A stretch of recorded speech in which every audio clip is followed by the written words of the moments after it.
todos são iguais perante a lei, sem distinção de qualquer natureza, garantindo-se aos brasileiros e aos estrangeiros residentes no país a inviolabilidade do direito à vida, à liberdade, à igualdade, à segurança e à propriedade. Bem, se você achou essas palavras familiares, é porque elas estão na Constituição Federal do Brasil. Estão no artigo 5º caput, é um dos artigos mais famosos do texto constitucional. Vamos ver aqui na tela. E nós podemos ver que a Constituição fala que todos são iguais perante a lei, e ainda fala mais embaixo sobre a inviolabilidade do direito à vida, à liberdade e à igualdade. Ou seja, no mesmo artigo aqui, ela fala em igualdade 2 vezes. Aí você tende a achar que a igualdade é só a questão de que todos devem ser tratados igualmente. Esse é o conceito de igualdade formal, não é o conceito completo de igualdade. As bancas examinadoras sabem que muitos concurseiros se atêm muito a esse conceito de igualdade formal e acabam errando questões que poderiam ser acertadas com tranquilidade se o concurseiro soubesse o que é igualdade material. Vamos aqui ver 2 questões, tá certo? Questões do CESP 2010 MPU analista. Com base no princípio da igualdade de usuários, não cabe a aplicação de tarifas diferenciadas entre os usuários de serviços públicos. Olha a segunda questão.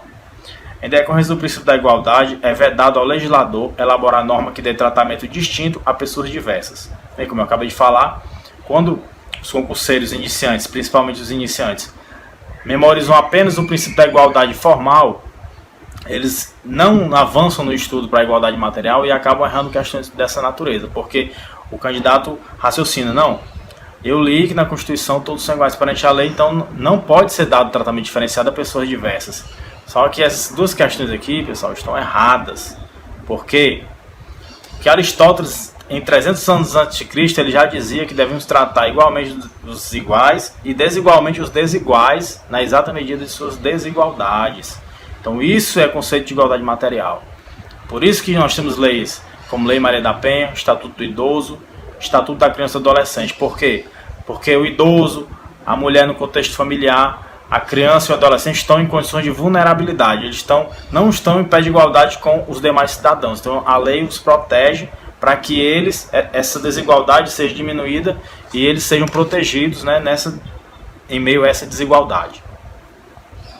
Então a Lei 987/95 vem dizer que as tarifas poderão ser diferenciadas em função das características técnicas e dos custos específicos provenientes do atendimento aos distintos segmentos de usuários.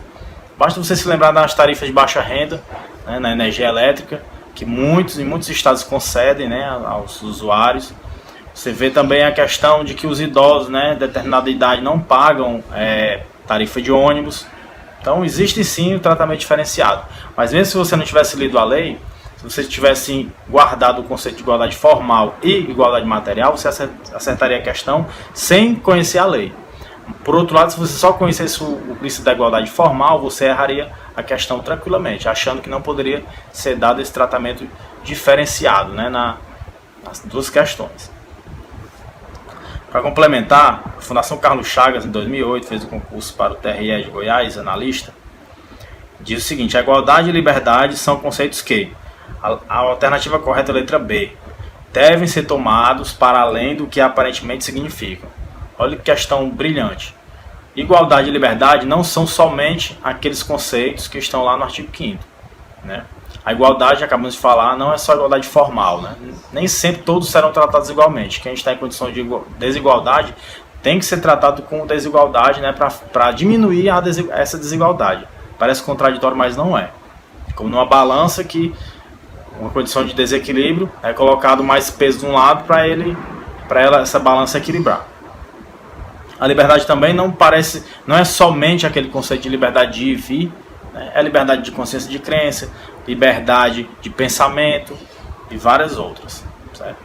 Então aqui a gente fecha com a questão do conceito de igualdade, né, para que você expanda aí, você não caia na armadilha de achar que igualdade é só igualdade formal, existe a igualdade material, e geralmente os examinadores eles vão perguntar isso, e você não pode cair nesse tipo de pegadinha. Então fica aí a dica, espero que tenha gostado, até o próximo vídeo.